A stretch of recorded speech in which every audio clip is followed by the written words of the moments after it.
نحمده ونصلي على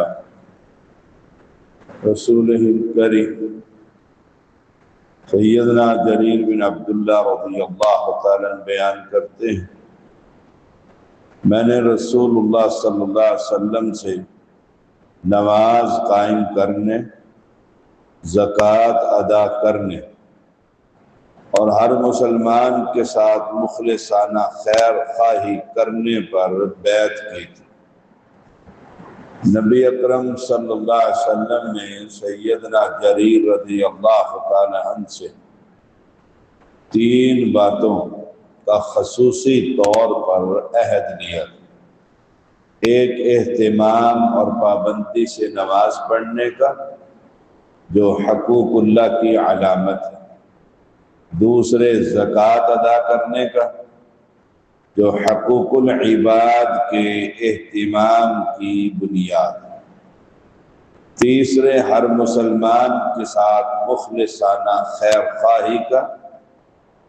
اس سے معلوم ہوا مسلمانوں کی ہمدردی اور خیر خواہی اس قدر اہم ہے کہ نبی صلی اللہ علیہ وسلم نماز اور زکوٰۃ جیسے اسلام کے بنیادی ارکان کے ساتھ مسلمانوں کی ہمدردی اور خیر خواہی کی بھی بیعت لیتے۔ سیدنا ابو ہریرہ رضی اللہ تعالیٰ بیان کرتے ہیں، رسول اللہ صلی اللہ علیہ وسلم نے فرمایا، دین خیر خواہی اور ہمدردی کا نام ہے۔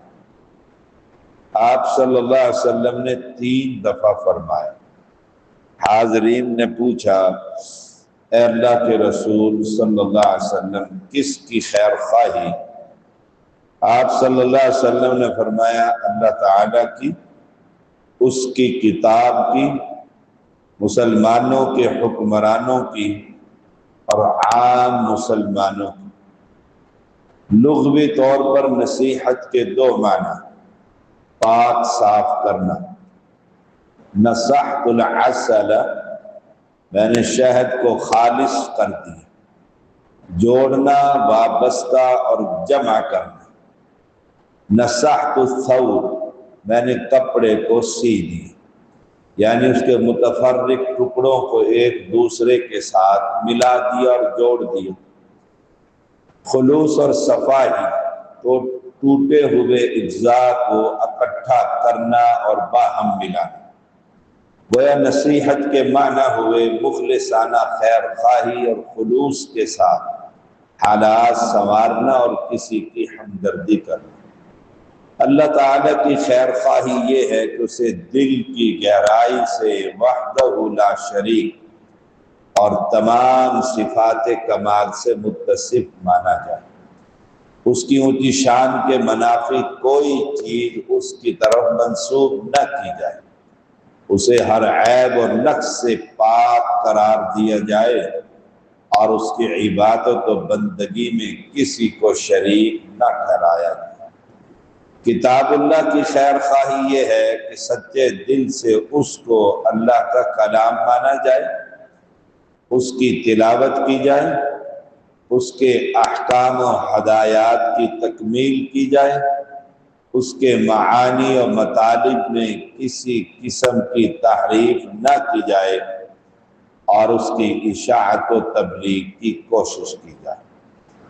بعض روایات کی روح سے رسول کی خیر خواہی یہ ہے کہ خلوص دل کے ساتھ اس پر ایمان لایا جائے اور ہر بات میں اس کی تصدیق اور فرما برداری کی جائے، جان و مال سے اس کے پیغام کی نصرت و حمایت پر کمر بستہ رہا جائے، اس کی تعظیم اور توقیر کی جائے اور اس کے پیغام کو آگے پھیلایا جائے۔